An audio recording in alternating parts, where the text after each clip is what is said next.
بے پردگی سے عورت کا بہت نقصان ہے. بے پردگی سے مرد عورتوں کی طرف مائل ہوتے ہیں, ٹھڑک پوری کرتے ہیں, نکاح کر کے بیوی بنا کے عزت سے گھر میں نہیں رکھتے, اس کے بچوں کی کفالت نہیں کرتے.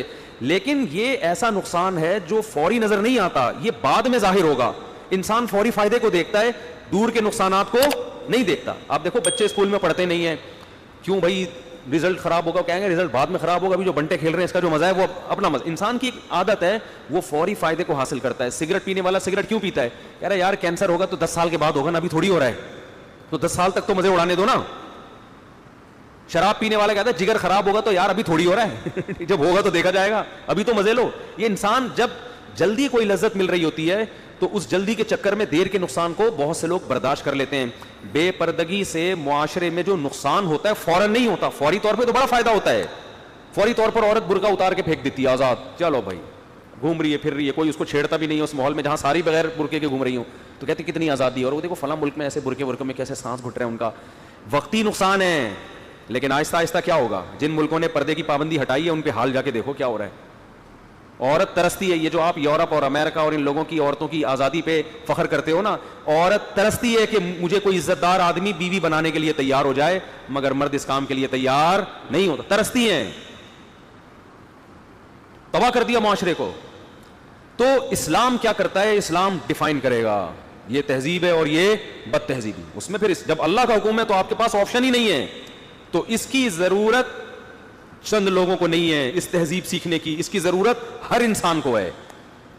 تو بڑے بڑے فالٹ ہیں بھائی ان غیر مسلموں میں, ان کے نظام میں. ان کو یہی نہیں پتا ہم پیدا کیوں ہوئے ہیں.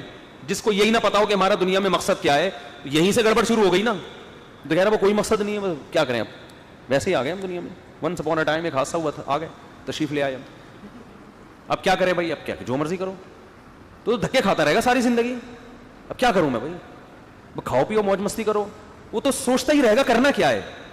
ہمارے یہاں بچہ پیدا ہوتا ہے, ذرا سی عقل آتی ہے اس کو بتا دیا جاتا ہے بیٹا آخرت بھی ہے, اللہ کے سامنے جواب دینا ہے, ان اصولوں کو سامنے رکھ کے زندگی گزارنی ہے. دنیا اصل نہیں ہے, اصل کیا ہے, آخرت ہے.